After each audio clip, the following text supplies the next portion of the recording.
দলের পক্ষে বিএনপির পক্ষে যাতে আমাদের মা বোনরা নামতে না পারে, ধারাবাহিকভাবে তাদের সেবা প্রতিষ্ঠা অব্যাহত ছিল।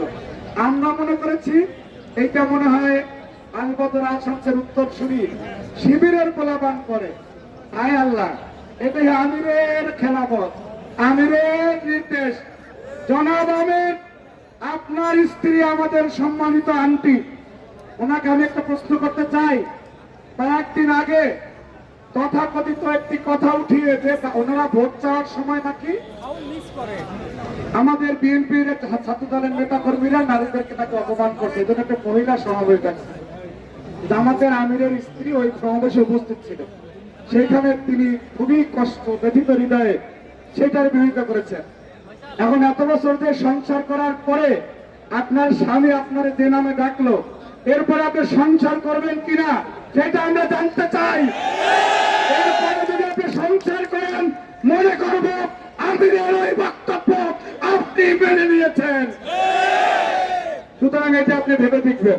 এখান থেকে কিছু দূর দূরেই আমাদের প্রিয় মোনামি ম্যাম, মোনামি ম্যাম, ওনার চেতনা মাঝে মাঝে উদ্রেক ঘটে। আপনার প্রতি একদম হালকা একটা সেম, হালকা আসতে একটু সেম বলেন, সেম সেম কেন জানেন?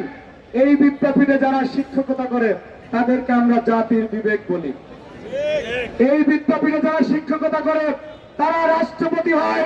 এই বিদ্যাপীঠের শিক্ষকেরা বাংলাদেশের এমিরিটাস প্রফেসর হয়। এই বিদ্যাপীঠের শিক্ষকেরা বাংলাদেশের দিক নির্দেশনা দেয়। আপনার মতো মানুষ এইখানে কেমনে আসলো, এটাই বোঝা যায় এই প্রক্রিয়ায় কি রকমের জালিয়াতি হয়েছে।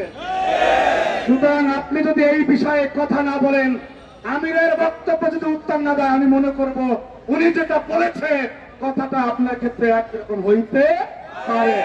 আপনার কিন্তু আমরা বলি না, আবার বললেন না যে এটা কইছে, এটা আপনারা আমির কইছেন, আমরা কি করবো ভাই? উনি একটা দলের প্রধান, উনি যদি আপনার এই নামে ডাকে আমরা সেটা বলবো না? আসতে তো কথা